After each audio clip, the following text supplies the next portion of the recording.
এমন একটা সময় গেছে এইসব গাড়ি কষ্ট দিয়ে চায় নাই, আর আজকে আলহামদুলিল্লাহ আল্লাহ তালা এই থেকেও দামি দামি গাড়ি আল্লাহ নিজের হাতে রং করি। তো সময় মানুষকে অবশ্যই চেঞ্জ করে, সময় মানুষকে অনেক কিছু শেখায়।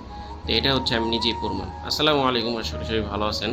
আর এই ভিডিওগুলো হচ্ছে আমার ঈদের আগের, তো সময়ের কারণে আপনাদের এডিট করে দেখাইতে পারিনি। তো যে গাড়িগুলো দেখছেন এই গাড়ি এর থেকেও দামি দামি গাড়ি আলহামদুলিল্লাহ আমি রং করি। তো এটা নিয়ে গর্ব করার কিছু নাই, কিন্তু সময় এমন একটা সময় গেছে যে ভাই এই গাড়ি সামনে মজা যেতে দেয়নি। আর আমার জিনিসপত্র নিয়ে কী ফাইজলামি করে দেখেন, ওটা খুললেও হেলমেট বানাইছে। তো বাসার জন্য শ্যামাই নিয়ে আসলাম, দুধ নিয়ে আসলাম। এটা হচ্ছে ঈদের আগের ভিডিও। তার ঈদের পরের দিন থেকে যে ভিডিও শুরু হয়েছে এটা এটা হচ্ছে এখন বর্তমানে ভিডিও আমি করতেছি, এটা হলো ঈদের পরের। যাই হোক, আজকে তার চাপ গাড়ি ভাই প্রচুর আছে। আর যে প্রথম যে গাড়িগুলো দেখলেন এই গাড়িগুলো রং করতে হলে অনেক সাবধানভাবে রং করতে হবে। আজকে জুম্মার দিন, আমার সময় খুব কম, কারণ নামাজ পড়তে যাবো। তো এই গাড়িটা টেপ দিতে দিয়েছি, টেপ দিয়ে আমি নামাজ পড়ে আইসা রং করুম। তো এর আগেও আমার একটা বিলফায়ার গাড়ি এখন রং মানে আইসা রং করতে পেরেছি, যে এটা টেপ দিতেছি। তো আলহামদুলিল্লাহ আল্লাহর কাছে লাখ লাখ শুক্রিয়া ভাই। আল্লাহ তালা কাজকাম শিখাইছে, কাজকাম শিখি নাই পুরোপুরি, তাও শিখতেছি।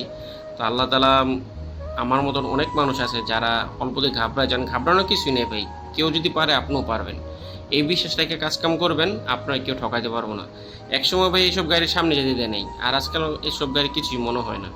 সো এটা কোনো ব্যাপার না ভাই, আপনি মারপেটের থেকেও শিখে আসে না, এটাই সব। আসসালামু